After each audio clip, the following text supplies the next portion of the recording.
सड़कों पर रहने वाले लावारिस नन्हे बच्चों, जिन्हें आमतौर पर स्ट्रीट चिल्ड्रन लावारिस बच्चे कहे जाते हैं, जो बिना देखभाल, पोषण, स्वास्थ्य और शिक्षा के बगैर जीते हैं, जो हमारी सामूहिक उदासीनता के बावजूद इस समाज में जिंदा हैं।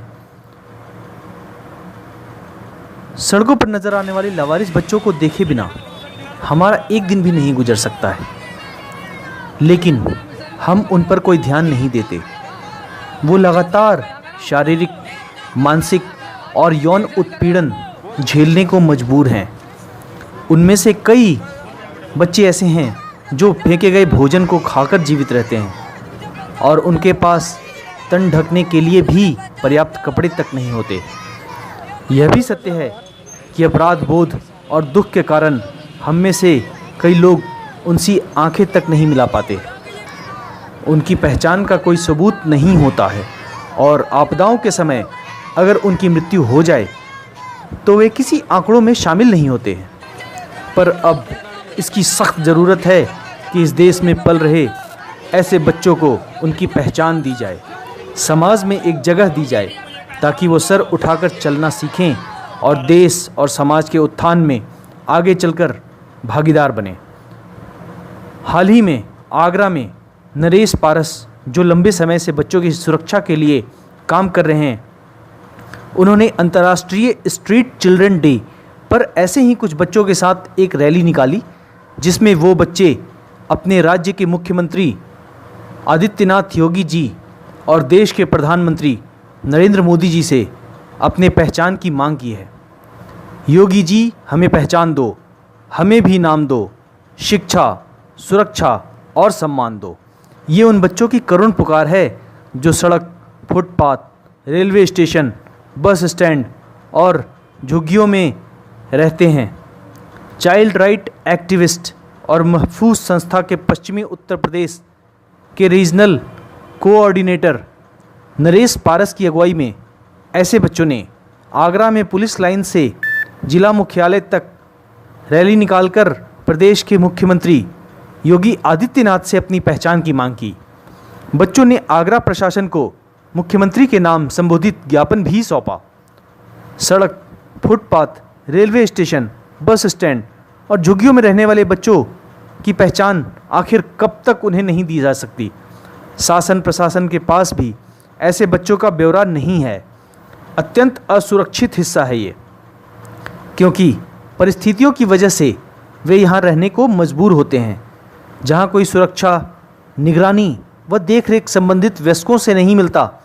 सड़क के बच्चे नामक सड़क पर रहने वाले बच्चों के विभिन्न समूहों को समाहित करता है, जो अलग परिस्थिति और विभिन्न कारणों से आए हैं। प्रायः ये बच्चे रेलवे प्लेटफॉर्म, बस स्टेशन, गलियों, ट्रैफिक सिग्नल और धार्मिक जगहों पर पाए जाते हैं। जीने के लिए इन्हें भीख मांगना, चोरी करना, जूते चमकाने, खानों की दुकानों और होटलों में काम करना पड़ता है। यूनिसेफ के आंकड़ों के अनुसार लगभग 10 लाख से ज़्यादा बच्चे भारत में सड़क पर अपनी ज़िंदगी गुजर बसर कर रहे हैं और पूरे विश्व में इनकी तादाद 100 मिलियन से भी ज़्यादा है, जो अत्यंत चौंकाने वाले आंकड़े हैं। सिर्फ उत्तर प्रदेश के आगरा में हजारों की संख्या में इस प्रकार के बच्चे हैं। इन बच्चों का प्रशासन के पास कोई ब्यौरा नहीं है। इन बच्चों की अपनी कोई पहचान नहीं है।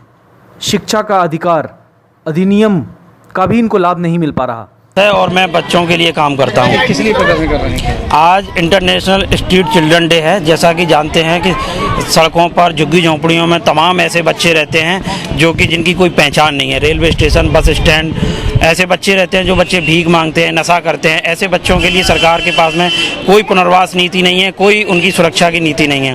और तमाम ऐसे बच्चे हैं हमारी मांग ये है कि इन बच्चों की पहचान दी जाए, इन बच्चों की पुनर्वास नीति तैयार की जाए, इन बच्चों के आधार कार्ड बनवाए जाएं जिससे इन बच्चों की पहचान बने। जिस तरह से विदेशों में अगर कोई व्यक्ति जाता है कुछ सालों के बाद में उसको नागरिकता मिल जाती है, लेकिन ये बच्चे अपने ही देश में जन्म लिया है, अपने ही देश में बेगाने बने हुए हैं, इन बच्चों की अपने ही देश में कोई पहचान नहीं है। तो सरकार से, यूपी सरकार से हमारी मांग है कि वो इन बच्चों की पहचान दिलवाएं, इन बच्चों का दाखिला करवाएं, इन बच्चों की सुरक्षा की नीति बनाएं। ठीक है। मेरा नाम शेर अली खान है। शेर अली, क्या चाहते हो? हमें नदियों पे सड़कों पे ऐसे पड़े रहते हैं, हमें कीड़े की तरीका पड़े रहते हैं। हमारी ना जगह है, ना ज़मीन में, ना लाइट की सुविधा है, ना पानी की सुविधा है, ना पढ़ने लिखने की सुविधा है। हमारा ये मन करता है हमें भी पहचान दी जाए, हमें भी सुरक्षा दी जाए, हमें भी शिक्षा दी जाए कि हम भी आगे बढ़ सकें। किससे मांगने आए हैं ये शिक्षा सुरक्षा? डीएम साहब से। झुग्गी झोपड़ी और धार्मिक स्थानों पर रहने वाले बच्चों को चिन्हित कर इनका ब्यौरा एकत्रित किया जाए, इन बच्चों के आधार कार्ड बनवाए जाएं। जो बच्चे शिक्षा का अधिकार अधिनियम कानून के दायरे में आते हैं उन बच्चों का स्कूलों में दाखिला कराया जाए। एंटी ह्यूमन ट्रैफिकिंग यूनिट की मदद से सड़कों पर भीख मांगने वाले इन बच्चों को मुक्त कराकर समाज की मुख्य धारा से जोड़ा जाए। पंचर जोड़ने वाला ट्यूब, वाइटनर, आयोडेक्स आदि के माध्यम से बच्चों को नशीली चीज़ें बेची जा रही हैं। बच्चे नशे की दलदल में फंसते जा रहे हैं। मद्य निषेध विभाग एवं एंटी ह्यूमन ट्रैफिकिंग यूनिट की मदद से इन बच्चों को मुक्त कराया जाए, इनकी काउंसलिंग कराई जाए तथा इन बच्चों को नशा मुक्ति केंद्र भिजवाया जाए। उम्मीद है योगी सरकार का ध्यान हमारी खबर की ओर जल्द जाएगा और इन बच्चों की करुण पुकार का असर शायद जल्द हो, इन्हें अपनी पहचान मिल सके और समाज में जीने का एक जरिया मिल जाए जिससे ये इस तरह तड़पने को विवश ना रहें।